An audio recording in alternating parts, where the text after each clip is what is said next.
I don't feel systemic racism a part of my life. There's racism in America. There's systems that disproportionately affect Black people in a negative way. But what I'm saying is that I don't even think it's close to a primary reason why Black people see success or do not seek success in America. So I think it's a very minor thing that occurs in society. Everybody has their own engagement with disparity in this country. Some believe it's discrimination. You have privileges of being better looking. You have privileges of being athletic. You have privileges of having parents. All of those things are contributing factors that everybody engage in. Yeah. Racism does exist in part. Systemic things that cause Black people to be behind the curve in part does exist. Sure. But it's so not a significant reason why Black people succeed. Clarification questions. When I saw the Jubilee episode with Officer Tatum versus 20 Democrats, I believe that was the title of the episode, and I began to listen to the debate, or the so-called debate, I remember Proverbs. And I believe it was Proverbs chapter 26. And I believe it was verse 4 that says, "Answer not a fool according to his folly, lest thou also be like unto him." And so, because Officer Tatum was making some very incendiary comments, and he was, in my view, engaged in either an intellectually dishonest debate, or he was woefully uninformed about the very topics that he chose to debate his opponents on.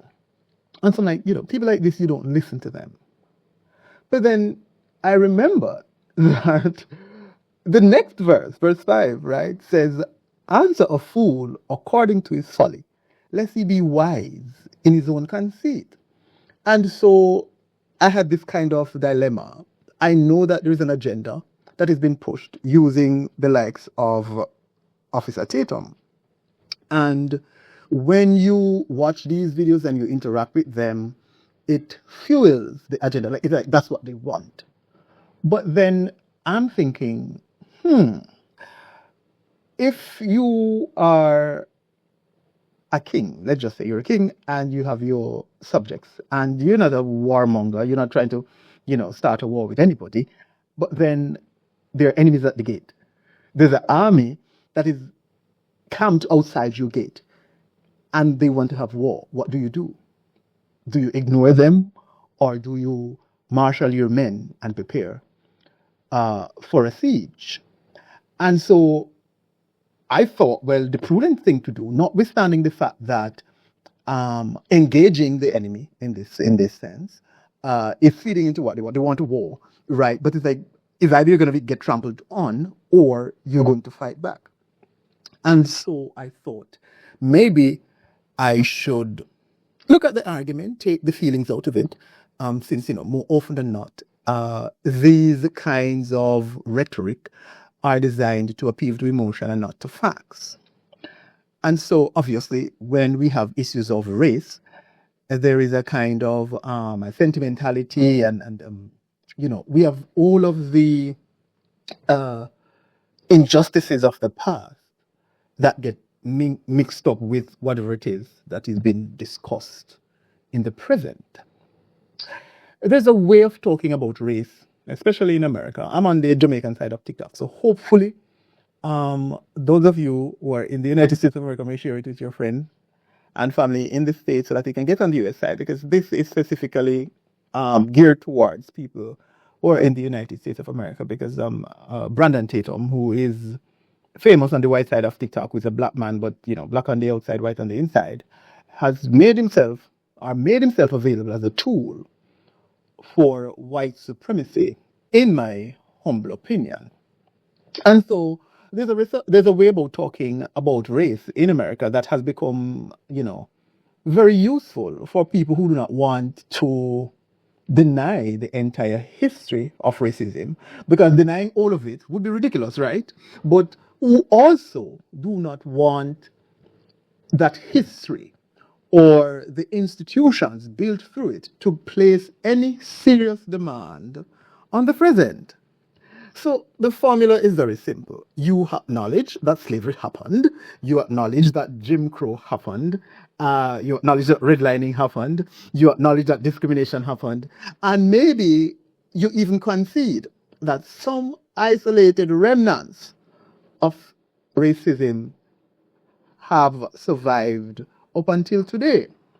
But then you move very quickly to the individual black person standing in front of you, as Officer Tatum often did in this Jubilee debate, and you ask them why they did not make better decisions about their lives instead of blaming it on racism. So if you watch the Jubilee debate, you will see that this is what Brandon Tatum did over and over and over again. And this is largely the reason, not the only reason, but largely why I decided that I was going to make this the third episode of my podcast. No, I am not on screen given the amount of fact checking that I have to do. And so, I felt like an audio for this episode would be more impactful as opposed to just seeing me on screen, because my face is not all that impressive anyway, right? So obviously my first reaction was anger, because much of what Officer Tatum was doing was the incendiary, and I believe it is deliberate. And of course, as suggested in the title of the episode, there's several names that came to mind.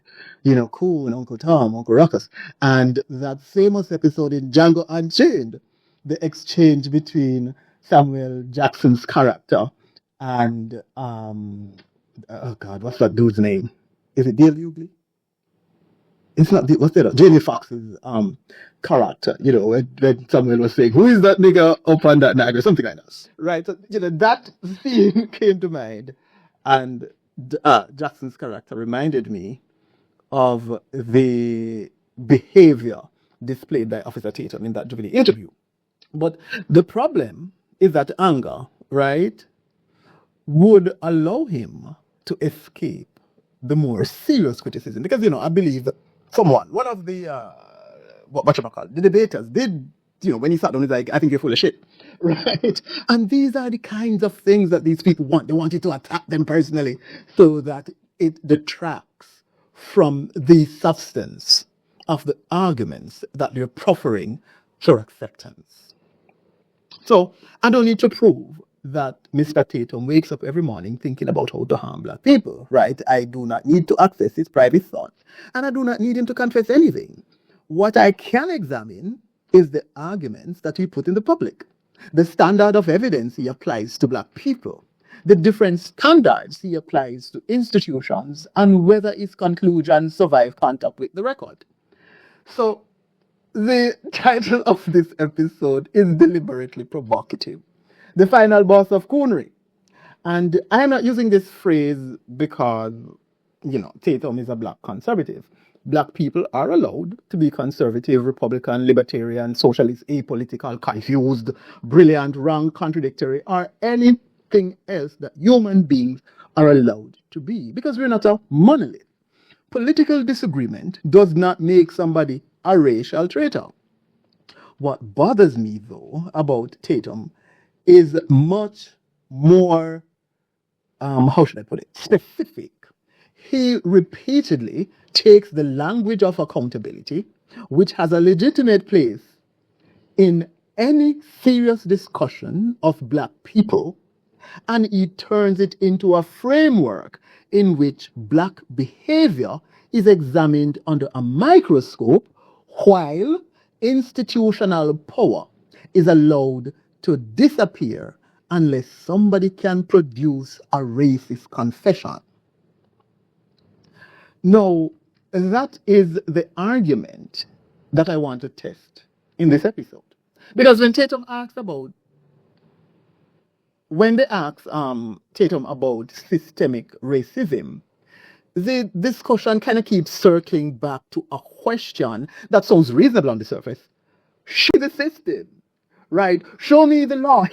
Show me a judge who is racist, and I will march. I will put my life on the line, and I will fight against that, right? So if the rules do not literally say black people cannot do this, if a black person somewhere has succeeded under the system, and if no individual decision maker admits to racial hostility, then the implication is that the system cannot be racist.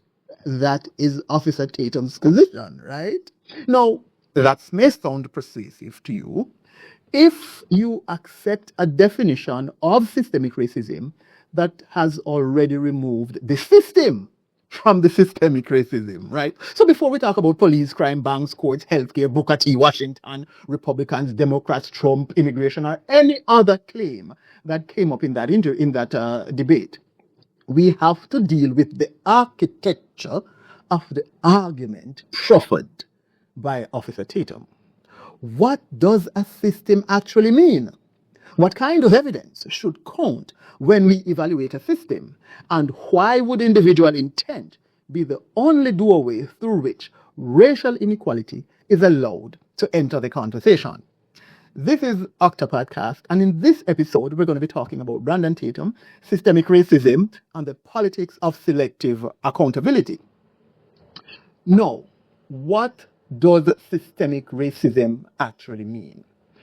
The first thing I want to do is to remove a confusion that poisons nearly every public discussion on this subject.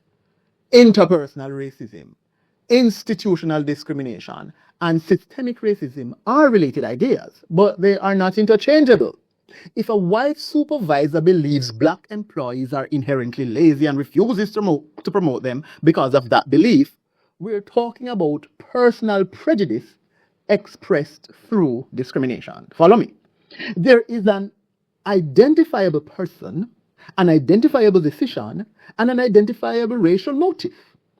That is the kind of racism Tatum seems most comfortable discussing because it gives us the villain he keeps asking for. We can point to somebody and say, there, that person acted on a racist belief. A system is way more complicated because a system is made of rules, incentives, institutions, inherited arrangements, discretionary decisions, and consequences that accumulate over time. Housing is a system, for example. Credit is a system. Public education is a system. Criminal sentencing is a system. Electoral representation is a system. Healthcare is a system. But none of these systems has a brain. None of them wake up angry and decide to operate through millions of human decisions, some intentional, some routine, whatever. These are systems that are put in place and human beings enforce these systems, right?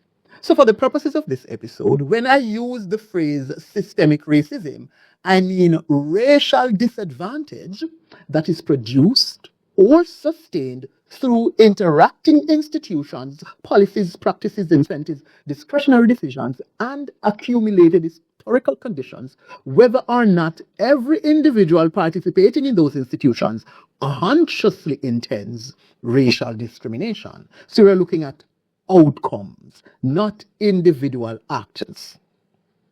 The last part of this definition that I just gave you of systemic racism matters because intention and effect answer different questions. If we're trying to punish an individual for intentional discrimination, intent may be very important to that decision. If we are trying to understand why an institution repeatedly generates different outcomes across racial groups, then the inquiry cannot end with whether somebody admits hatred. I think of these systems as part of the infrastructure of life. Most of us are born in a housing market we did not design, a school district that we did not draw, an economy whose ownership patterns were established before we arrived, a set of political boundaries we did not choose, and institutions whose procedures may be decades old. We still make choices inside that environment, and we still possess agency. We can work, study, feel, succeed, behave recklessly, behave responsibly, build families, destroy relationships, start businesses, commit crimes, avoid crimes, save money, waste money, you name it. Human agency does not disappear because structure exists. The problem begins when somebody treats the existence of agency as evidence that structure cannot matter very much. Tatum does this repeatedly. He can point to himself or to a successful black person and say, in effect, they made it. So what system held them back? But an individual's success cannot answer a population level question. A person who grows up poor and becomes wealthy does not prove childhood poverty has no measurable consequence. A smoker who lives into his 90s does not prove smoking has no effect on health. A student who becomes a surgeon after attending a terrible school does not prove school quality is irrelevant. These examples tell us that outcomes are not predetermined. They do not tell us that conditions have no effect on probability. And I want to be very careful when we are examining the argument in the other direction, because there is a lazy version of structural analysis that I have no interest in defending. A racial disparity, for example, by itself does not prove racism. If black and white people experience different outcomes, that is a reason to investigate, right? Not a reason to announce that the case is closed. So the standard I'm going to use throughout this episode is more demanding. First, identify the disparity. Second, identify a plausible institutional mechanism. Third, examine evidence connecting that mechanism to the outcome. If the evidence does not support the connection, then we do not get to call the explanation proven simply because it fits our politics. So I'm not going to do what Officer Tatum does. That standard is important because it is the same standard I want to apply to Tatum. So I have to practice what I preach. He does not get to say black culture and stop thinking. He does not get to say fatherlessness and pretend the causal chain has been established, which is what he consistently does. He does not get to say Democrats want you on welfare and use the existence of a welfare program as proof of political motive. If he wants to make causal claims, he has to do the same work everyone else has to do. And so once we apply that standard consistently, the weakness in his framework will be very much more easier for you, my listeners, to see. The problem is not that he asks black people to exercise responsibility. I take no issue with that. The problem is that he treats responsibility as though it flows in only one direction. So that brings us to the 95 million stop test. Now, Tatum has something most of us do not have. He has actually worn the uniform, right? He has made traffic stops and he has dealt with people on the street. And that experience deserves to be taken seriously. But it also deserves to be taken seriously for what it can actually tell us. His experience can tell us what he personally did in his capacity as an officer, what he personally saw, and how he personally understood police work, and what he personally believes motivated officers around him. It cannot, however, tell us whether race affects police discretion across the United States any more than one doctor's experience can tell us whether a medication works across a population. That is why the Stanford traffic stop study matters. Now, for this study, researchers assembled data from approximately 95 million traffic stops conducted by state patrol agencies and municipal police departments around the country. The paper is often described as a study of nearly 100 million stops, and that scale is important because the researchers were not asking us to trust one viral video or one activist, or police chief or whatever, right? They were looking for patterns. One of the most interesting tests in that study is called the Veil of Darkness test. The reasoning is very straightforward. It's nothing that is difficult for you to understand. So around dusk, the same basic time of day, can be light during one part of the year and dark during another.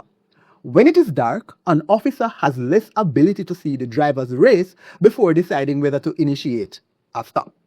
If race plays no role at all in the decision to stop somebody, right, then we would not expect the racial composition of stopped drivers to shift merely because the sun went down. But it did. The researchers found that black drivers made up a smaller share of stopped motorists after sunset when race was more difficult to perceive before the stop. They also analyzed searches and found evidence that black and Hispanic drivers were searched at lower thresholds of suspicion than white drivers. No, I want to state exactly what that means because accuracy matters more than making the sentence sound dramatic, right? The study does not prove that every officer in America is racist, and I'm not making that claim. It does not prove that every stop of a black motorist is discriminatory. It does not prove that policing is unnecessary or that officers never save black lives, right? Or that every racial disparity in police data is caused by racial animus.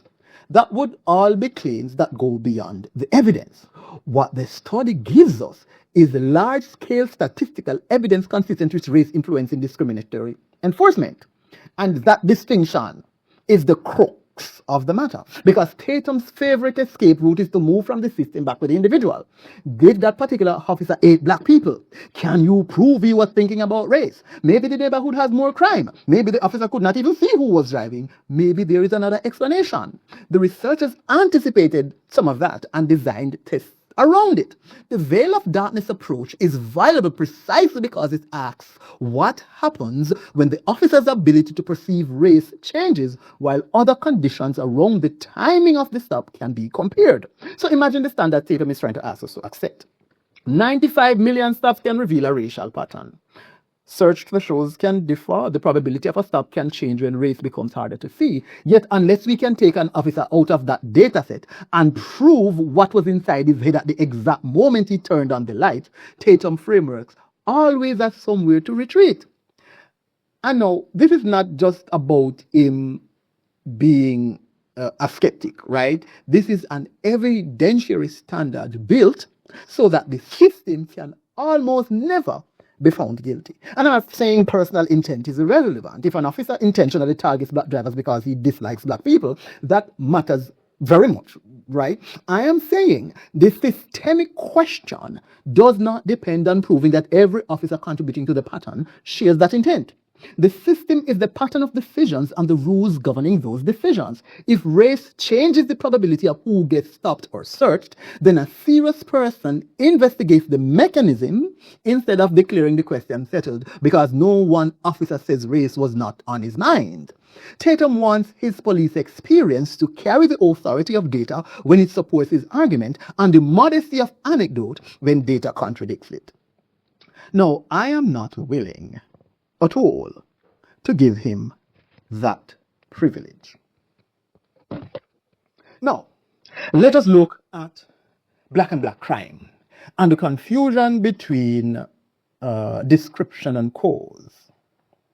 Now, this is where the conversation becomes emotionally difficult because black people are not served by pretending crime is imaginary. There are neighborhoods where young black men are killed at horrifying rates, mothers who bury sons and children who grow up learning which blocks to avoid, families who live with consequences long after the national argument has moved on. Anyone who turns that suffering into a slogan, whether that slogan is coming from the left or the right, is using real pain as a political gimmick. So I'm not going to answer Tatum by saying black and black violence does not exist, right? It does, but the Bureau of Justice Statistics data that I reviewed for this episode show that black victims of violent crime are much more likely to report black offenders than white offenders. This is coming from the Bureau of Justice Statistics. That is a real, pattern of victim offender. And there is nothing progressive about hiding it. The question is what Tatum thinks the statistic proves. The same BJS data also show that white victims are much more likely to report white offenders than black offenders. Intra-racial victimization is not some peculiar feature of Black America. People commit crimes against people they encounter, and American social life remains patterned by geography, class, family, work, neighborhood, and race. People who live near one another, socialize with one another, buy and sell from one another, feud with one another, date one another, and participate in the same illegal markets are more available to become one another's victims and offenders. That does not mean residential segregation explains every assault or every homicide. I want to be careful here because replacing one simplistic explanation with another gets us nowhere, right? Violent crime is affected by age, sex, concentrated disadvantage, exposure to violence, family conditions, neighborhood instability, illegal markets, social networks, opportunity, policing, and many other variables that interact. Residential segregation is one contributor to the social proximity through which crime becomes interracial, not a magic variable that explains every incident, right? So the analytical error in black and black crime comes when a description of the race of the victim and offender is transformed into an explanation of the crime itself. If a black man murders another black man, for example, he can say that the offender is black and the victim is black. We still have not explained why the homicide happened, right? We still have not explained why that, the black man killed the other black man. Was it a domestic conflict, retaliation, robbery, a gang dispute, an argument, drug market, personal grievance, mental illness, or something else? Race tells us something about the identities of the people involved. It does not automatically give us the causal mechanism. Tatum often moves from the existence of black crime into argument about fatherlessness, music culture, and personal choices. Some of those subjects deserve serious discussion, obviously. A child raised in a stable home may have advantages over a child raised amid chaos. Culture can reward or punish different kinds of behavior. Music can reflect and sometimes reinforce norms, but none of that requires us to treat race as the cause of violence. And this is where I think his accountability rhetoric becomes selective. You see, when black people are committing the crime, he is perfectly comfortable discussing culture, family history, personal behavior, and community norms as interconnected causes, right? He does not demand one exclusive explanation, but when institutional racism is being discussed, suddenly the standard gets a little bit narrower. No, we need to be explicit, right? We need one racist law or one racist decision maker or somebody confessing to be a racist, right? Show me the racist. That's his line when it comes to systemic racism. Why does complexity count when the subject is black, but becomes an excuse when the subject is institutional power? So I want the standard to work both ways. If a young man shoots somebody, hold him responsible for the shooting. If his family failed him, we can discuss that too. If his neighborhood has been saturated with violence, we can discuss that without pretending the gun fired itself. If public policy contributed to concentrated disadvantage, that also belongs in the conversation. Explanation does not erase responsibility, and I'm not suggesting that it does. Understanding why a behavior becomes more probable does not acquit the person who chose the behavior.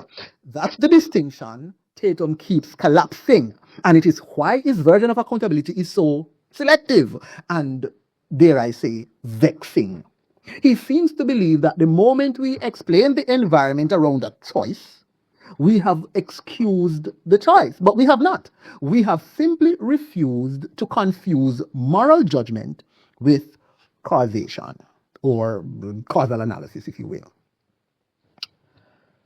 Now, take the same question into federal sentencing. There is no federal law that says a black defendant should receive a longer sentence because he's black. If that is the only type of evidence we are allowed to call systemic, then the analysis ends right here. The statute is neutral on the face of it.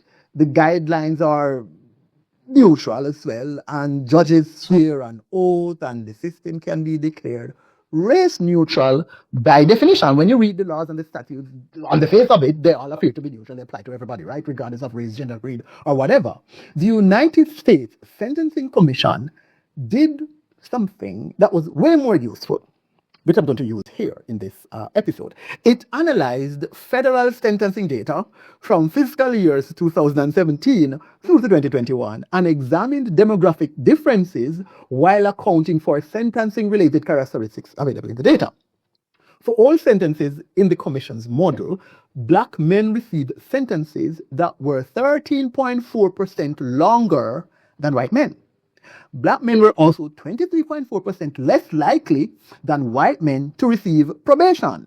When the Commission narrowed the analysis to defendants who actually received imprisonment, the difference in prison length became substantially smaller, which matters because it tells us that a significant part of the overall disparity involves the decision between incarceration and probation, not simply adding months after prison has already been chosen, right? So there is no throwaway quantification. It is exactly the kind of detail I wanted in this episode, because the point is not to collect the biggest racial number we can find and wave it around, right? The point is to understand where the disparity appears. Now, does this report prove that every federal judge is racist? No. Does it prove that every remaining difference is caused by racial bias? Absolutely not. Does it establish that a formally race-neutral sentencing system can still produce measurable racial differences among statistically comparable defendants? Yes, and that is why it belongs in the conversation about systems.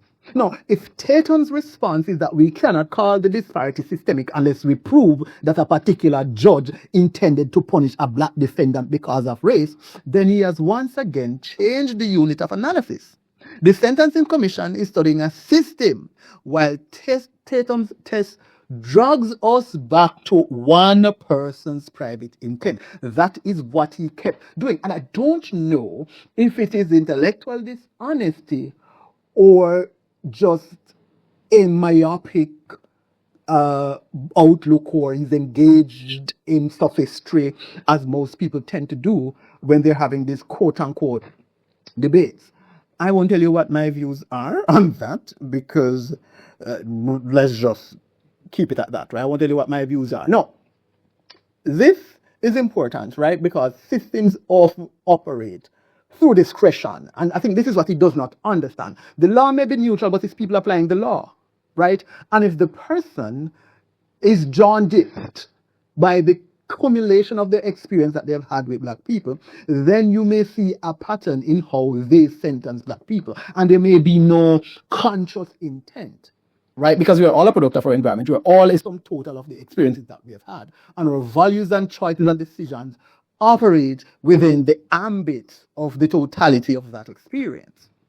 Tatum don't seem to understand that. So a judge, so let's go back. So, the system operates through discretion. So a prosecutor decides who to charge, right? So if you commit a crime, the police arrest you, they have to take it to a prosecutor, and the prosecutor has to decide whether or not they're going to take this thing to court, right? Whether or not there is any justiciability to the charges that are levied against the defendant, right? A judge decides whether a person is suitable for probation, right? And so there are a lot of other things that comes into play, the history, your criminal background, the rules and the guidelines around sentencing and all of that. And everything falls within the discretion of the actors that are carrying out the different aspects of the judicial system, right? So each decision can look neutral on the face of it. Because, of course, if somebody makes a decision, there's no way for you to tell really if the decision is racially motivated or not. So what you would do is you would take a data set and say, okay, let's just look over the past 5 years. If there are any patterns in the decision of this person? That's how you would know. Because, one decision, or one of decision, it would be very difficult unless there is overt racism in how the thing was handled, you wouldn't be able to tell. You'd have to look at you'd have to look at a range of time, 5 years, 10 years, 15 years, and see what the outcomes are for, I guess, different racial groups, right? So if the accumulated pattern shows a racial difference, then the responsible response is neither the whole judiciary is racist, nor there is no explicit racist law say nothing systemic can be happening, right? The responsible response is to investigate the decision points that produced the pattern. That is what systemic means, right? So that exactly is how you would look at accountability for institutions. Because if people don't, it's kind of like unintended consequences. When I wrote the line, if I intended for this to happen, but if it is happening, I need to address it. You know what I mean? I'm like, oh, I'm not racist, and like, but the problem still exists. If there is a, great disparity for one particular group of people, in whatever context, then that is something that needs to be addressed. But instead of saying, okay, point me to one person who was intending for this outcome, it's like it doesn't matter. If black people are, disproportionately negatively impacted by a law, right? It doesn't matter if the framers of the law intended the outcome. The fact is that the outcome is happening, and we need to find out why it is happening and fix it. But Tatum does not seem to understand that. No. Let's move on to housing. Now, housing is where the argument becomes almost impossible to kind of like shirk behind history, because whenever redlining comes up, there is a temptation to respond as though we are discussing a Dusty New Deal map that everybody agrees was bad and nobody has to think about anymore, right? So in 2024, the Consumer Financial Protection Bureau and the Department of Justice brought a redlining case against Fairway Independent Mortgage Corporation over its activity in the Birmingham, Alabama metropolitan area. The government alleged that Fairway discouraged mortgage applications in majority black neighborhoods and concentrated its offices, marketing, and referral network in majority white areas. The government's complaint alleged that only 3.7% of Fairway's applications from 2018 through to 2022 involved properties in majority black areas, compared to 12.2% among peer lenders. According to the CFPB, all of the company's retail loan offices and production desk in the Birmingham area during the relevant period were located in majority white areas, while the company directed very little of its direct mail advertising towards majority black areas. The case revolved around a consent order, which is why I am deliberately saying the government alleged, right? Rather than pretending there was a full trial verdict on every factual thing. Because sometimes people, we just pick something and just use it as this, gotcha thingy without engaging with the actual facts of or context of in which the fact or the source that they're proffering as evidence happened. So the court entered order required $7 million for a loan subsidy program in majority black neighborhoods, a new office in a majority black neighborhood, additional spending in advertising, outreach, and consumer education, community partnership, and $1.9 million civil penalty. Now, let us look at the mechanics. Nobody needs to stand at the front of the door of a bank and say, we do not lend to black people. And I think this is the kind of sophistry that, Tatum engages in. Like, which bank do you go to and they tell you that, oh, you're black, so we're not going to give you a loan? That's the sort of bullshit that he does, right? A lender can decide where offices are located. So this is how systemic racism operates. So a lender can decide where offices are located, where advertising dollar goes, right? Which referral networks receive attention, where loan officers build relationships, and which communities become normal parts of the company's business. That is how systems work. It's not an individual standing in front of you and say, oh, well, you're black, so we're not going to give you a fucking loan. Like, duh. And I don't, like I said, I don't know if it is that Tatum is intellectually dishonest or just, intellectually deficient. I don't know which is which. Though I suspect, it is the latter and not the former. Right? So, these decisions can change who enter the housing pipeline, because in this case we're talking about housing, right? Before an underwriter even sees an individual file. And this is exactly why the phrase infrastructure of life is useful. Credit does not merely determine whether somebody gets a loan this afternoon. Credit affects who buys property, accumulate equity, which neighborhoods receive investment, which families inherit appreciating assets, and whose children begin adulthood with a financial cushion. So the Fairway case gives us a contemporary mechanism, right? We're not asking the audience to accept that because redlining existed in 1938, every mortgage disparity in 2026 must be racism. That's not what we're doing. We're looking at a modern enforcement action in which federal regulators alleged that a lender's ordinary business footprint and outreach practices discouraged mortgage activity in black neighborhoods. Right? So here, Tatum might say that the systemic racism is too minor to the matter, right? This is the kind of evidence he has to engage. He would not be able to wave it away by asking whether there is still a law asking black people, or even though he might, because we can see where he does this kind of, when somebody was talking about Trump, have you met Trump? And he said, what does this do with anything? Not because I have not met Trump does not mean that I can look at the policies and his business activities and make a determination as to the impact of the outcomes on black people. You know what I mean? Like I said, I don't know if it's intellectual dishonesty or if it is intellectual efficiency, but it is one of the two. You know, the way he engaged with facts and the way he seemed to be, chronically allergic to facts, I found to be deeply concerning. Now, let us look at wealth. Now, once we talk about housing and credit, right, we have to talk about the accumulation of wealth over time. So the Federal Reserve's 2022 survey of consumer finances found median wealth of roughly $285,000 for white families and about $44,900 for black families.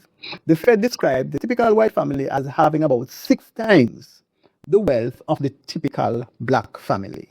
Again, I am not going to commit to the same error that I have been criticizing, right? We have to practice what we preach. A wealth gap does not, by itself, prove the amount of the gap caused by racism.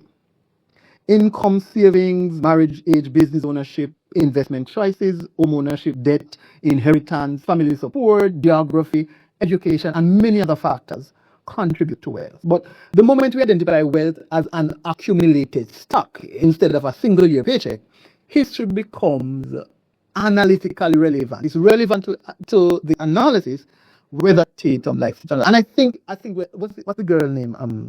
It's not Naima. I forgot the other girl's name. When she was trying to talk, that's kind of like point to the history at the base and saying, like people build wealth over time, and that inheritance, it matters to the people in the present day. Because if I am the first person in my family to go to college, whereas everybody in the white person's family has gone to college and they get a full, their parents pay for them to go to college, pay for an apartment for them, and then when they left college, the parents pay for the, it's kind of like you can see that there has to be, you know what I mean? And he was like, oh, well, I don't want to talk about the past. Otherwise, we're going to be going around in circles. I'm like, what?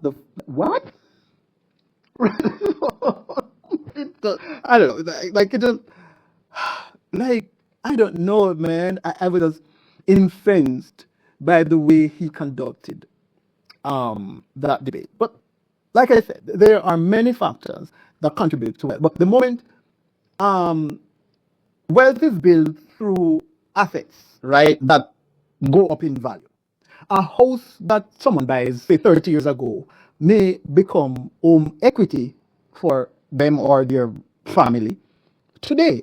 A business can be passed down to children, and investments, we know that those compound over time. Parents who own assets can help with tuition or a down payment on a house, right, which lowers the debt, right, for the next generation and makes further asset building easier. It's not rocket science. And this man is sitting there acting as if he cannot comprehend how this is relevant, right? A family that enters adulthood with no inherited resources can still build wealth, but it is building from a different base. This is where people sometimes reach for the monopoly analogy, right? I'm sure you must have heard of that. And I can understand why. If one player is barred from buying property during the first half of the game, and then the rule is changed so that everybody is treated equally, the second half does not begin with equal balance sheets. Formal equality at formal equality at turn 30 does not erase the property accumulated during turns 1 through 29. Real history is more complicated than a board game. I guess that, obviously, right? But the logic of the accumulation is the same. Ending a discriminatory rule does not retroactively give excluded families the assets they were prevented from acquiring, and it does not erase the appreciation of those assets over time for the persons who were allowed to acquire assets. No, connect that logic to what we talked about before. If regulators are still bringing contemporary redlining cases, then we're dealing with both inheritance and present day mechanisms. The argument no longer depends on saying everything today is caused by the 1930s. It says that accumulated history and contemporary institutions can interact. Tatum's framework tends to treat the present as though everybody wakes up on the morning after the discriminatory law is repealed with the same resources and the same starting position. From that day forward, any remaining inequality becomes evidence of personal behavior. That is economically incoherent because wealth is specifically the kind of thing that carries the past forward. You can't say, oh, tell me what latest is other on the books. It's like, yeah, but slavery lasted for 400 fucking years. Do you think that the wealth that white families have accumulated over 400 fucking years put them on the same level as black people who are starting from, let's say 100 years ago? That makes no sense. You have a 400-year head start and you're saying, okay, well, because you abolished the laws and the this and the that discriminated against you, what are you complaining about now? Because look at me, I did it. Like, nigga, you know what I mean? Like, my bad, sorry, I kind of lost my, composure there, right? So, of course, none of this means, right, that black families cannot become wealthy. That is not what we're trying to say, right? Millions have built substantial assets. The Federal Reserve also reported strong wealth growth among black families between 2019 and 2022. That also belongs in the story because progress is a part of history, right? So the existence of progress does not require us to lie about the size of the remaining gap or pretend that wealth accumulation has no place in the conversation. Now let us look at healthcare. Now healthcare is where the discussion becomes especially dangerous if, we take a sloppy approach, right? Because a racial disparity in health can have many causes, and the temptation on both sides is to pick the explanation of that fits the politics, right? So the CDC's maternal mortality data for 2024 that was published in March of 2026 found a maternal mortality rate of 44.8 deaths per 100,000 live births of black women, compared with 14.2 for white women and 12.1 for Hispanic women. That means the black rate was more than 3 times that of the white race. Now, Tatum would interject here and say disparity is not proof of racism. And of course, he will be correct, right? No, that is why I said at the beginning that a disparity starts the investigation. It's not a conclusion. So maternal mortality rates can be affected by underlying health conditions, age, access to prenatal care, quality of care, insurance, socioeconomic conditions, geographic areas, and other factors.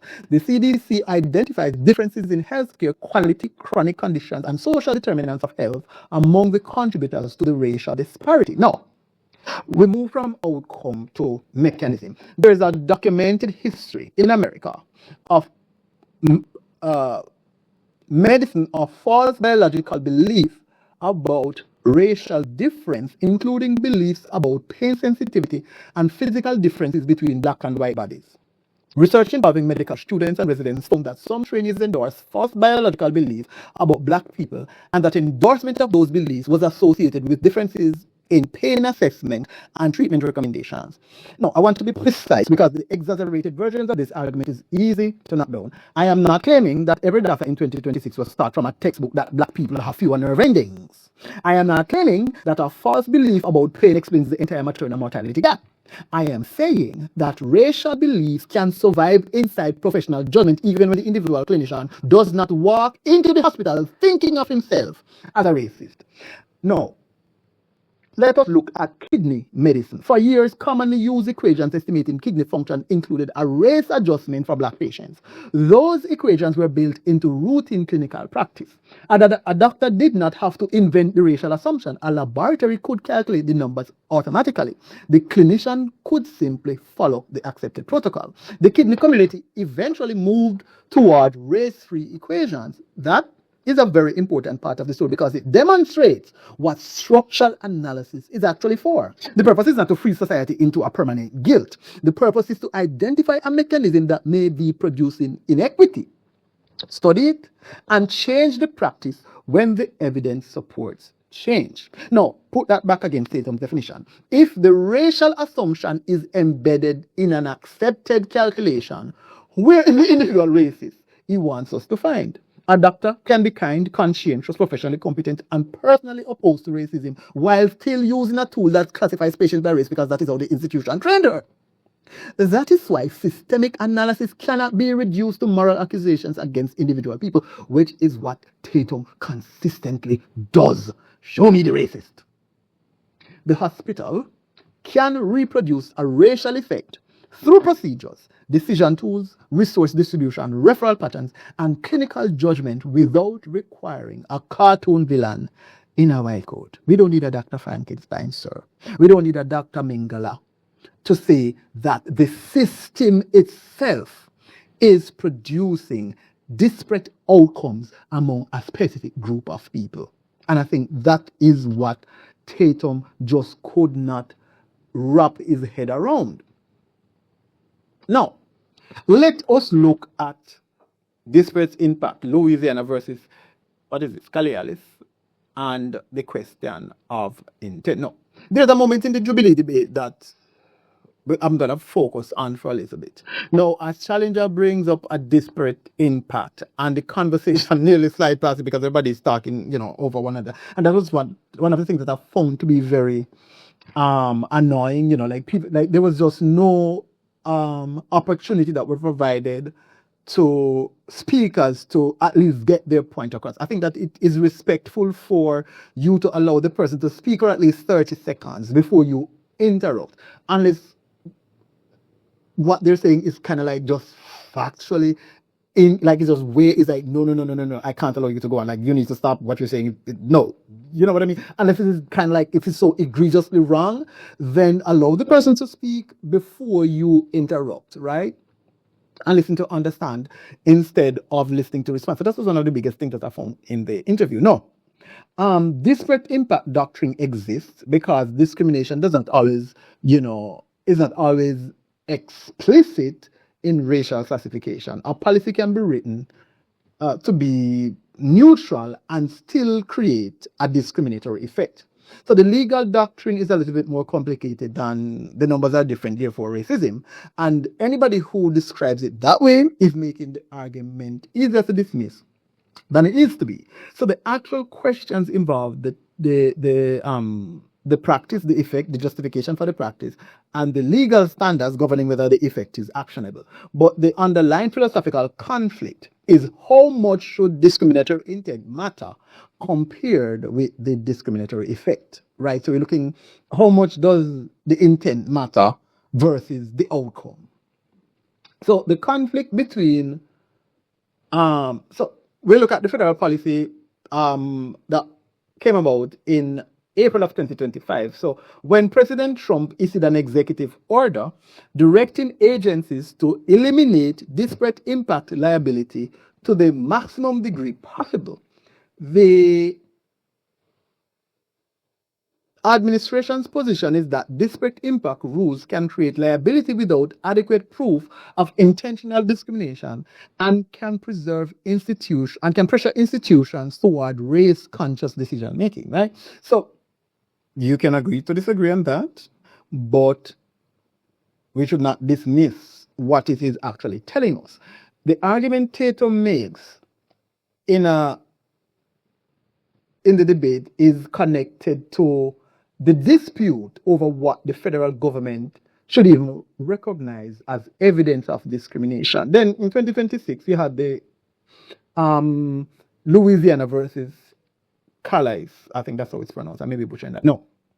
I want to do this one a bit carefully because it's very easy to turn a complicated voting rights case into a slogan, right? This is what people normally do because, especially when you're doing content, it's kind of like you have to dumb things down for people. I don't tend to do well. I try to do that, but not to the extent that it compromises the substance of what it is that I'm trying to say. I'll try to make it as simple as possible, but not to the extent that I'm trying to get a clickbait from a title, right? So the case involves Louisiana's congressional map and the creation of a second majority black district after Early Voting Rights Act legislation. So on April 29 of 2026, the Supreme Court affirmed the judgment striking that district down as an unconstitutional racial gerrymander. The majority and dissent approach the relationship among race, districting, constitutional equal protection, and Section 2 of the Voting Rights Act very differently. The decision is important because it places the question of intent and effect directly into the contemporary fight over political representation. No, a map has no feelings and a district does not hate anybody. I guess we can all agree on that, right? But where those lines are placed can change the practical ability of communities to elect candidates they prefer. The legal term we have to use carefully here is vote dilution, not literal disenfranchisement. People may retain the formal right to cast a ballot while the structure of districting changes the political effectiveness of that vote. So the majority in Callais treated Louisiana's use of race in drawing the second majority black district as constitutionally impermissible racial sorting. Justice Kagan's dissent argued that the court's approach seriously weakened Section 2's role in addressing minority vote dilution and departed from the effects-oriented framework Congress had developed after earlier battles over intent requirement. No, I'm not asking you to accept the dissent simply because it supports the argument, that I'm trying to make in this episode. I want you to see the false line. One legal approach places enormous weight on intentional discrimination and constitutional limits on explicit racial sorting. Another cautions that requiring too much proof of intent can leave discriminatory effects unremedied because modern exclusion rarely arises with the open declarations that characterized Jim Crow. No, that is the same conceptual fight that we're having with Tatum. He repeatedly asks for the thing the modern system is least likely to provide. Show me the racist. Show me the law. Show me the judge. Show me the person who said that they're racist. When those are absent, structural claims begin to look speculative by definition. But if a police pattern changes when race is harder to perceive, if lending activity is concentrated away from black neighborhoods, if sentencing outcomes differ after statistical controls, if clinical tools historically erode race, or if district architecture changes political power, then the absence of an openly racist sentence cannot be the end of the analysis. The real question is, what evidence are we willing to recognize when we investigate a system?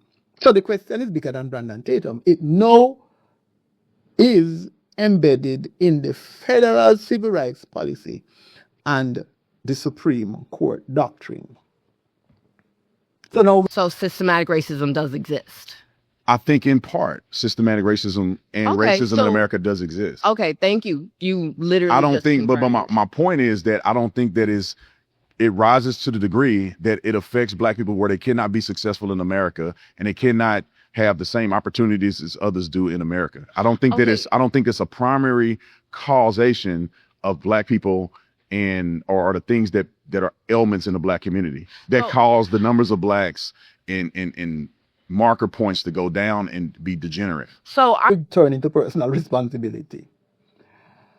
No, this is probably the strongest version of Tatum's argument because he's not actually saying racism never exists, right? So in this section of the debate, he concedes that racism exists, concedes that some systems disproportionately affect Black people negatively, and then says those effects are nowhere close to a primary explanation for Black success or failure. That is a much more serious argument than racism is over, and I want to treat it that way, right? So there are Black people who make disastrous decisions and then reach for racism as a shield. We know this, and it is vexing when it happens. Of course, there are people of every background who look outside themselves before they look inward. There are parents who fail their children and young men who commit crimes because they wanted money, right? Or status or revenge or whatever. There are students who waste opportunities. There are communities in which destructive behavior can become normalized, like the ghetto or the hood, so to speak, right? There are political organizations that exploit grievance, and there are activists who can turn every disappointing outcome into evidence of discrimination before the facts are known. A serious politics for Black progress cannot be afraid to say any of that. And that is why I am acknowledging and saying those things in this episode. Now, where I leave Officer Tatum is when those truths are turned into evidence that structural conditions are therefore minor. He has not demonstrated that this is the case. Now, to say that personal behavior matters is to identify one class of causal variables. It does not tell us the size of institutional effects. To say that some people succeed under different conditions tells us that the relationship between structure and outcome is probabilistic rather than deterministic, right? It does not tell us that the structure is not important. So think about education. Two children can sit in the same classroom, receive different grades because they make different choices, have different abilities, receive different support at home, or respond differently to the same teacher. That individual variation does not mean school quality has no effect, right? It means multiple causes operate at once. So the same logic applies to wealth, crime, health, employment, etc., etc. So Tatum's framework keeps collapsing. You still have agency into, therefore the system cannot be holding you back in a meaningful way, dumbass, right? These are separate prepositions. One does not prove the other. And this is where the phrase selective accountability comes in, right? When the subject is Black behavior, Tatum is comfortable with complexity. Culture matters. Suddenly, a missing father in the home matters. Music matters. I think he was talking about rap music and the destructive lyrics in the rap music. The type of friends that you keep and the choices that you make and whether you're disciplined, educated, and performing programs, and a web of causes, right? But when the subject is institutional racism or systemic racism, right? Complexity suddenly becomes non-existent. Now he wants one law. One person, show me the racist. You know what I mean? Like, dude, are you intellectually dishonest or intellectually deficient? Which is it? Right? So, the system in his mind must literally announce itself before he grants its substantial causal weight. I am racist. I am a police officer who goes around profiling Black people because I think they're lazy and criminals. Who the hell is going to do that? Even if that is how an officer feels. Do you think they're going to walk around and do you think they're going to say that to anybody outside of probably their KKK group? Like, be so for real. Of course, they know the rules and they know the system and they know how to operate, on the margins and get away with stuff. Just like, oh, you got a gun and you shoot and you didn't have a gun, but who's going to see that? Like, who's going to, when your body's backing up because you have that blue wall of silence, when the victim is dead and the only witnesses are the officers who decided to kill that person because of their race or whatever, who is going to tell the story? You know what I mean? So it's like, I don't know what it is that he's not getting. So, of course, this doesn't mean that I want less accountability. Let's not get it twisted here. I want more of it. But it must be applied consistently enough that nobody receives immunity merely because the source of the harm is systemic and not individual. Question. Booker T. Washington was feted by the white racist establishment. He had tea at Windsor Castle by Queen Victoria. He met Susan B. Anthony. He was allowed to create the Tuskegee Institute because he was promoting this myth of personal responsibility, It wasn't which a myth. harms black people. The most Yes, successful it is. documented No. black No. man who lifted so many black people No. from poverty to success was Booker T. Washington. No, The no. Tuskegee No, he did not. Institute Jim was Crow, incredible Jim for Crow, black success in the America. institutionalization of Jim Crow was a direct result of his false No, it's not. message. What was his false message? His message Personal was that responsibility? black people were not fit to participate in the political process. That's not true. Because slavery had set them backwards. where do and you so see all of that the Booker black T. Washington mentioned congressmen, that? it's in his book. You said he mentioned that black people were not fit to Yes, that participate is in the the whole No, it's thesis of not. Up From Slavery. No, it's Did not. you read the book? I did not read the book. There you go. Then you don't Well, know what you're talking I about. know Was it other- Let me hullabaloo about Booker T. Washington and the sort of pull yourself up by the bootstrap. And I think the guy was like, well, did you actually read the book? Then I found this to be very funny, because he's using a source as the substance of his argument, right? And he did not actually engage with the source. So the guy's like, how the hell are you talking about that you didn't read? That makes absolutely no sense. And here again, Tatum seems to be kind of like, he just didn't understand like why it was important that he actually read the book that he was citing as a source, or at least read the part of the book, and its surrounding context, obviously, because you can just read something, you can just pick a line out of a book and be like, hey, this is gonna like you need to read. If it's a chapter, read the entire chapter to get the context. Or if it's a paragraph, read it, because usually paragraphs. Read the entire paragraph, or if it is a section, read the entire section to get the context in which the line was made, so that you don't like misrepresent or mischaracterize what the author intends. So this exchange is almost too perfect, right? And it is exactly why, right? I don't really. I'm bringing this up. So, one of the debates, I don't remember the name of the person, because I don't think they showed their name. The person just go up and they started talking, and I don't think that they put like a name tag thingy to say who the speaker was. So I don't remember. I knew two of the people there. I know Zena and Naima. I don't know anybody else, because Zena and Naima are regulars in the social media space in debating people, right? I didn't know any of the others personally. So, Booker T. Washington's philosophy was complicated, right? Strategic, controversial, and deeply rooted in the world that produced him. And I think sometimes people don't understand that. Writers don't just write stuff. When you write something, you're writing from your own worldview, and your worldview is informed by the totality of the experiences that you have, how you grow up, your morals and values, the people around you, where you went to school, where you work, where you live, your friends, family, this, that, and the third. So it doesn't happen in a vacuum, right? So,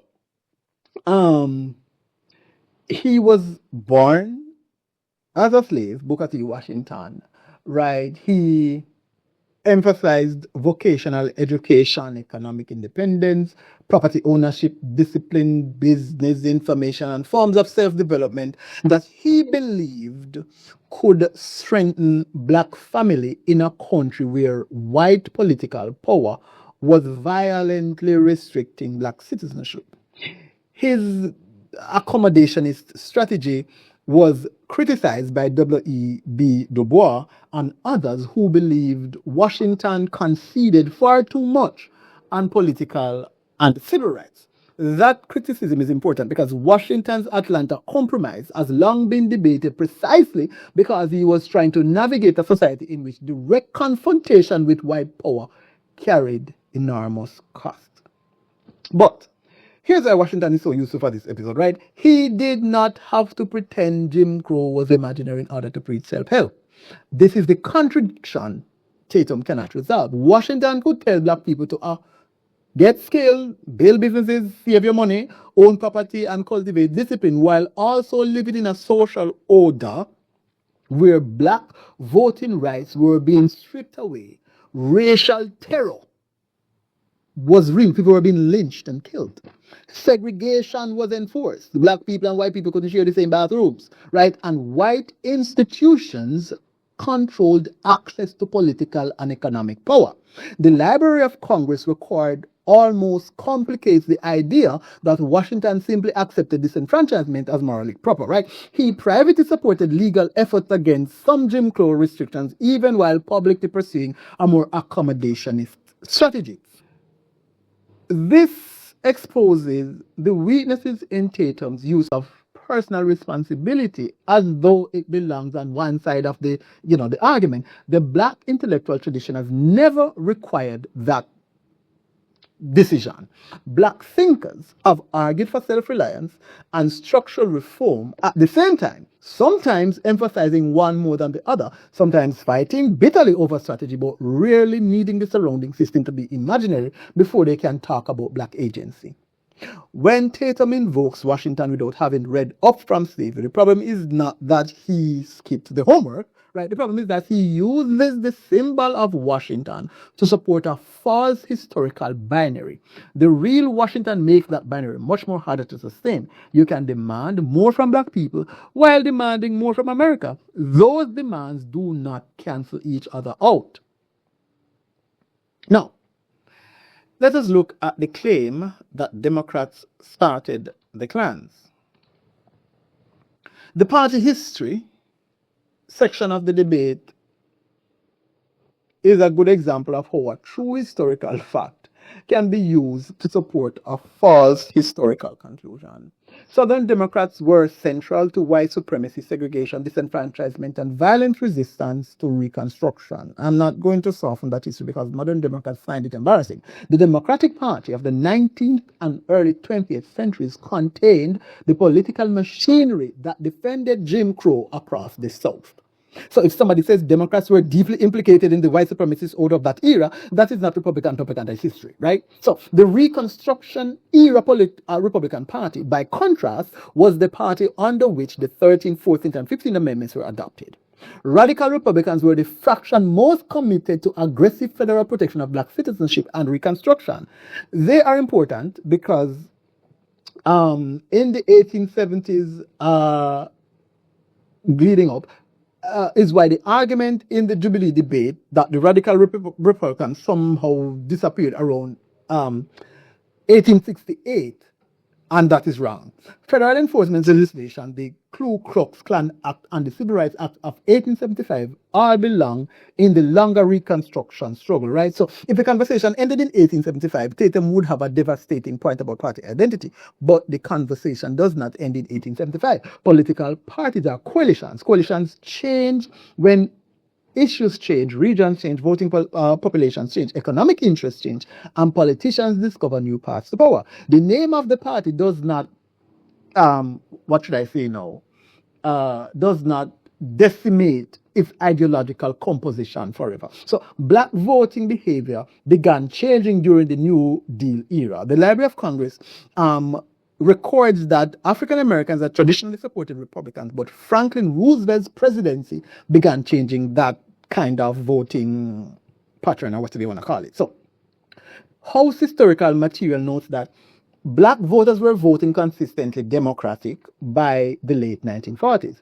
That shift was already underway before the major Great Society welfare programs of the 1960s, which matters when Tatum or anybody else claims that black democratic loyalty can be reduced to welfare dependency. Then the civil rights struggle placed enormous pressure on both parties. The Civil Rights Act of 1964 was bipartisan. The Senate coalition that broke the filibuster included Republicans and Democrats, while opposition was heavily concentrated among Southern Democrats. The Voting Rights Act was also enacted through a bipartisan coalition. So this is why the parties switched. It's too simple and the parties never changed. It's too absurd. The more accurate description is a decades-long ideological, regional, and electoral realignment. So National Democrats became increasingly associated with federal civil rights enforcement. Conservative white voters who had once been a pillar of the Democratic coalition moved increasingly towards the Republican coalition over subsequent decades. Richard Nixon's 1968 and 1972 campaigns are repeatedly discussed in the archival records in relation to a Southern strategy designed to attract white backlash voters while maintaining broader national appeal. This doesn't mean every segregationist Democrat woke up one morning in 1964 and reduced a Republican. It does not mean that every Republican became hostile to civil rights. And it also does not mean that Democrats became purely moral. It means that if you take the party label Democrat from 1868, carry it untouched into 2026, and pretend the coalition underneath that label is ideologically identical, you are doing genealogy instead of political history. This also matters for the Klan argument. Saying Democrats founded the Klan is historically related to the violent white democratic resistance to Reconstruction.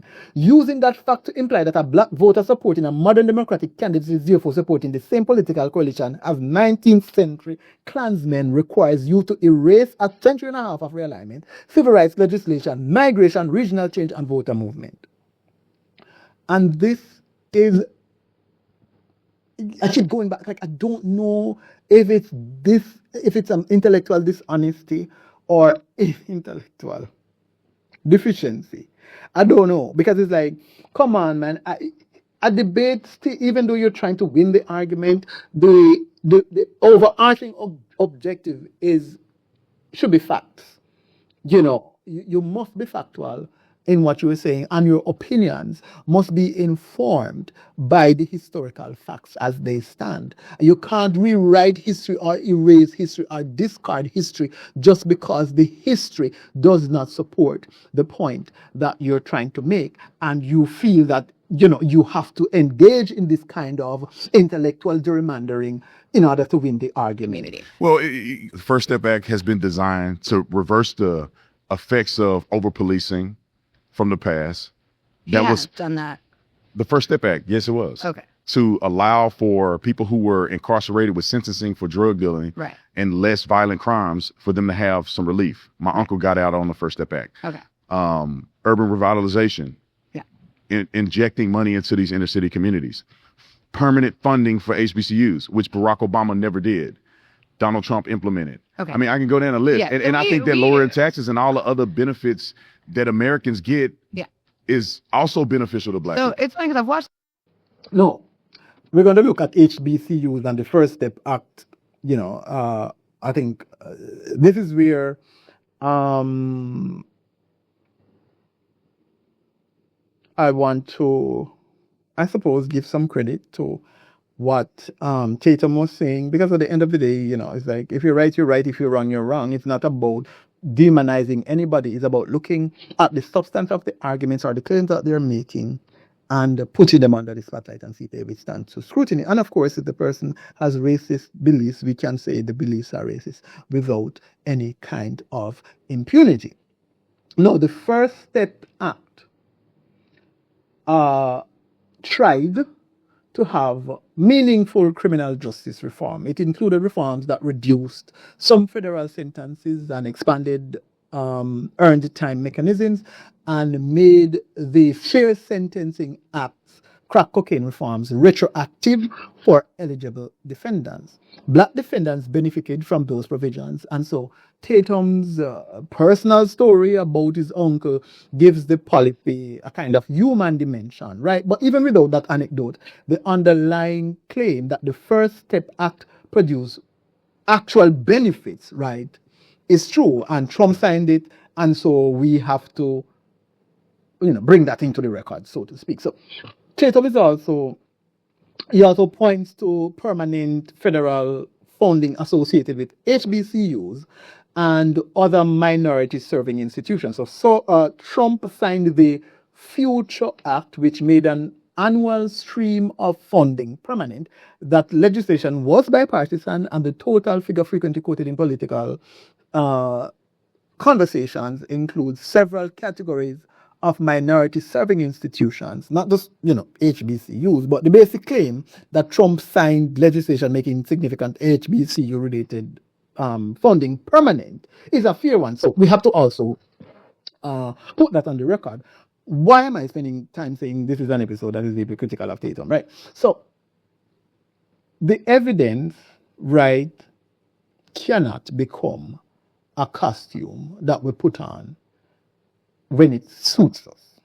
So if I decide in advance that Trump can never receive credit for a policy that helped Black Americans, then I have no standing to complain when Tatum decides in advance that Trump can never be held responsible for a policy that harms Black Americans.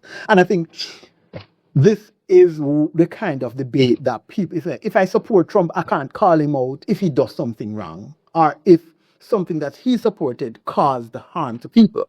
And I suppose a counter argument to that is that, but if you're going to weaponize the thing as there's this conscious intent that Trump had to harm Black people, then of course it also renders the argument meaningless, because it's like you can't prove intent. You can point to the outcome to say he signed this policy and it harmed Black people, and of course that is a fact. Then it's a fact that goes on the record. But then to now infer that that was the intent from the get-go, like, yeah, he intended this to happen to Black people, then that is kind of a stretch. You perhaps could point to a pattern if the outcomes, right, of several of his policies resulted in systemic harm to Black people, then you can point it up. But you still would not be able, perhaps you could speculate, pontificate, proffer an opinion on his intent, right? Especially if it was brought to his attention that this is what is happening and he basically didn't care, then perhaps you can to some extent pontificate on his intent. But you can't be disingenuous. You can't be disingenuous and accusing someone of being disingenuous as well, right? So the first step act does not prove that Republican governance taken as a whole is better for Black Americans. HBCU funding does not prove that every Republican policy benefits Black Americans. A policy can be good while a broader political program contains other policies we judge to be harmful. So adults are capable, well, let me not say that. Adults should be capable of holding more than one fact in their heads at the same time. Let me say should. Okay, so this is also why Tatum's original claim is very difficult to substantiate. Trump and Republicans are better off for the Black community than Democrats. I mean, that's very specific, but it is actually a very substantial claim that you're trying to make. But what measure is he referring to? Income, employment, home ownership, incarceration, health, voting rights, education, business formation, taxes, public safety, where, like, over what period, compared to which democratic policies, what are you talking about? So once the proposition is that broad, citing 3 favorable policies does not prove it. It proves 3 favorable policies. And like, once again, I don't know if it's intellectual dishonesty or intellectual deficiency, because it's kind of like, do you not understand how these things work? So a serious comparative claim requires a serious comparative framework, and Tatum does not provide one. Of course it doesn't provide one, because like I said, he's either intellectually dishonest or intellectually deficient. One of the two. So he gives examples, right? Then he treats the examples as though they have settled the larger proposition. And this is rhetorically effective because it allows the debate to keep moving. But it is not the same thing as establishing the claim. So let us look at immigration and welfare. Tatum's immigration argument has the same structural problem as several of his other arguments. A complicated economic question is compressed into a moral story about who is taking from whom. So there are legitimate costs associated with immigration, right? State and local governments can face pressure on schools, shelters, healthcare systems, housing, courts, and other services. Border enforcement costs money, asylum processing costs money, and different immigrant populations have different legal statuses, different earning trajectories, and different eligibility for public benefits. So anyone telling you that immigration has no fiscal cost, don't know what they're talking about. But the claim that recent recent immigration simply drains the federal treasury, runs directly into the congressional budget office modeling. So you can download the report. I think it's for 2024 to 2026. I don't remember. I don't have it up right now. So CBO, so the Congressional Budget Office, estimated that the immigration surge that began in 2021 would increase federal revenue substantially over the 2024 to 2034 period, largely through income and payroll taxes, while also increasing mandatory spending and interest costs. In its 2024 analysis, CBO estimated the net effect would reduce federal deficits by roughly $900 billion over that period. Now, that does that mean that every city benefits fiscally in every year? CBO specifically distinguishes federal budget effects from state and local burdens. Does that mean that every immigration policy is, I guess, beneficial or smart? It means that the sentence, they came here, they take benefits and they drill the country, is too crude to describe the fiscal evidence. The welfare argument about black voters has a similar pattern. So black voters began moving towards the Democratic Party during the New Deal era and were voting consistently Democrat by the late 1940s. Now, according to the congressional historical material, that timeline does not support a simple story in which Grave Society welfare programs created black democratic loyalty from scratch in the 1960s. That does not mean that material benefits played no role in party allegiance. Of course, government programs can influence voting. Workers sometimes vote because of jobs, and retirees vote because of social security. Homeowners vote because of taxes. Business owners vote because of regulations. Farmers vote because of subsidies, and veterans vote because of benefits. Right? Human beings usually are incentivized or require some incentive, right, to do stuff. So what it reveals is how quickly black voters supported Democrats because of welfare, right?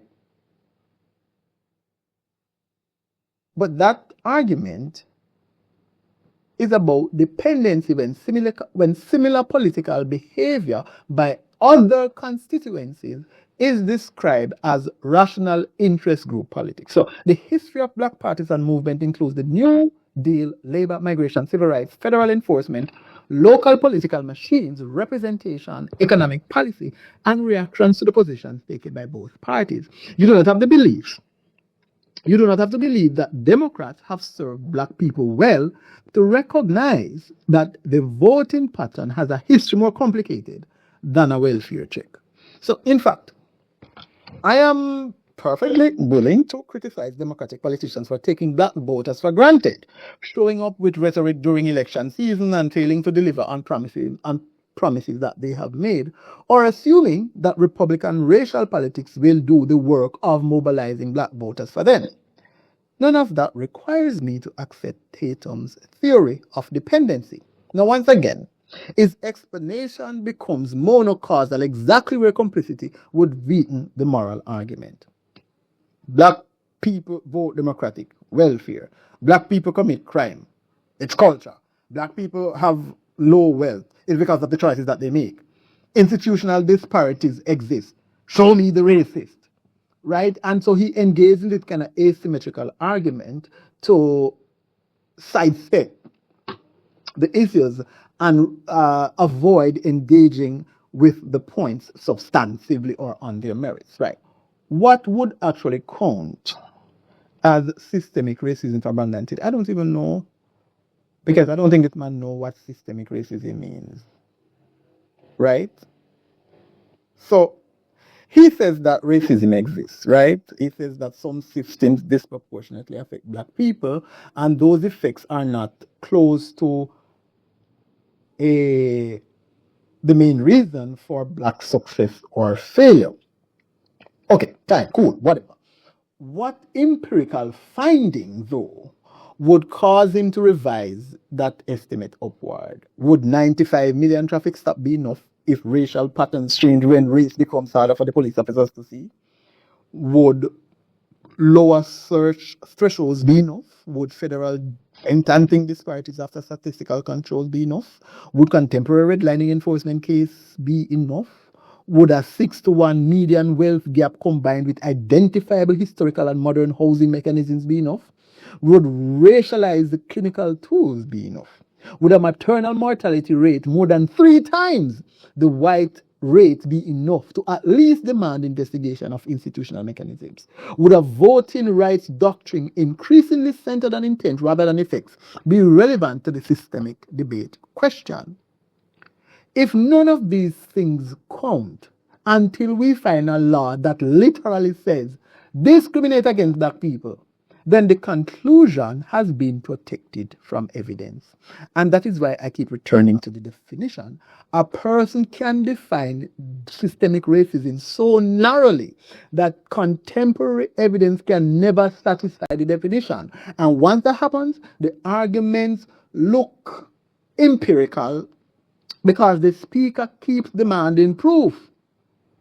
But the proof has been precluded by the way the concept was framed. So this is not the same as disproving systemic racism. You have simply built a door so narrow that almost nothing in modern institutional life can pass through it. The irony, though, is that Tatum himself occasionally acknowledges enough of the evidence to undermine his own framing. In the debate, he concedes that there are disparities in law enforcement and that there are negative effects to redlining and systems can disproportionately affect black people. But then he declares that those forces are minor relative to what black people have done to ourselves. Like, we do more harm to ourselves than any system or other race of people could ever do. But if he wants to argue that systemic racism is no longer a primary cause of racial inequality, that is an empirical proposition. So he needs to define the outcomes, define the structural mechanisms, model competing explanations, and show why the systemic effects are small. He simply cannot point to people who succeeded and use them as justification as to why the argument is weak. Right? And of course, the same thing would apply to me. I can't say that systemic racism explains a disparity. Right? I would need to identify the mechanisms and the evidence. And that is why I have spent, oh my God, it's been almost 2 hours, right? Distinguishing allegation from adjudication, association from causation, disparity from mechanism, and historical inheritance from present-day discrimination. I'm asking Tatum to use, I'm not asking Tatum to use my politics. I am asking him to use one standard. So, accountability, but for whom? There's a reason the word accountability has so much power in these conversations. Black people know the damage that can be done when responsibility is not part of the conversation. We know what violence does to our neighborhoods and what absent parents can do to children. We know what happens when young people are taught that discipline is corny and education is active right, or every consequence is somebody else's fault. We know that no government policy can raise your child for you. It can't study for you. It can't love your family for you. It can't stop you from pulling a trigger or make every choice in your life. And I have no interest in surrendering that truth to Brandon Tatum. He does not own personal responsibility.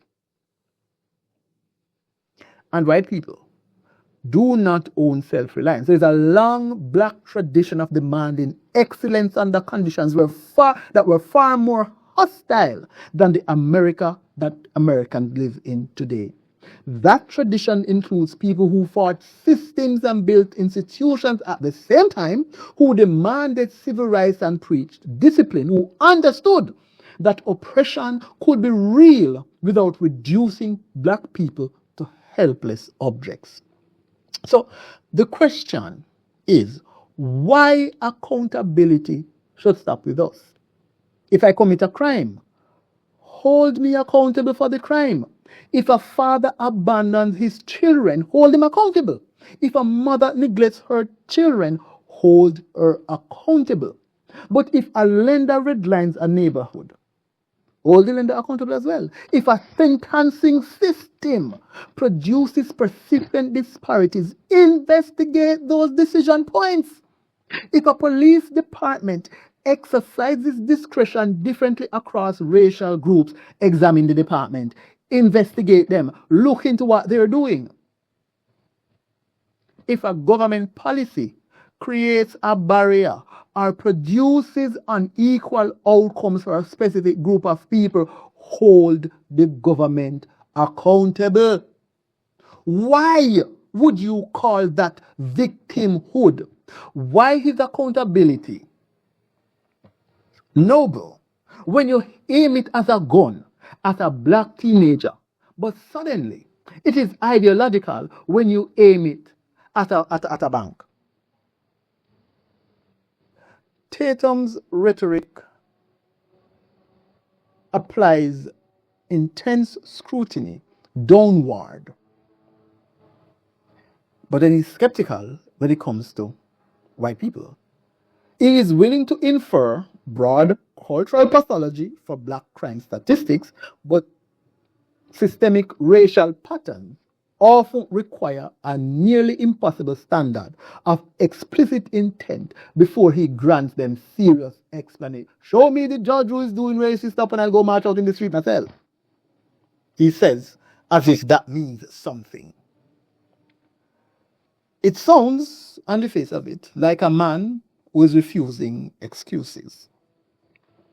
It sounds like somebody telling black people that we have power over our own lives. And there is truth in that message. And that is why it can be persuasive. But then the truth gets weaponized into something else. Our agency becomes a reason for him not to examine the conditions under which that agency operates. Our success becomes evidence that barriers to that success cannot be significant.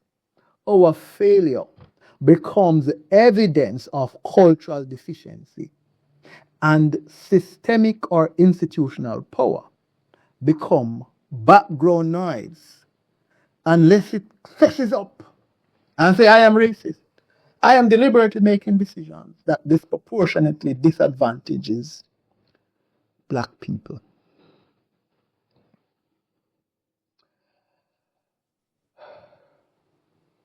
This is why, ultimately, I think Brandon Tatum's argument failed. The failure is not that he believes black people cannot overcome adversity, because I believe that we can overcome, and we have overcome. We are that resilient. You know what I mean? I can't take that away from us. The failure is not that he values discipline, because I value discipline too. And the failure is not that he thinks that culture and family matter, because I think most of us, if not all of us, believe that culture and family matter. The reason why I believe that his argument fails is that he repeatedly takes those truths and uses them to reduce the explanatory burden placed on institutions. He asks black people to account for their choices while allowing the system to escape unless somebody can prove what was in an individual decision maker's heart. Show me the racist. That standard makes systemic racism almost impossible to recognize in a society where discrimination does not come out and announce itself and advertise itself in the language of segregation. And maybe that is why this kind of rhetoric, that is why Brandon Tatum has become such a valuable political pawn in the arena of white supremacy.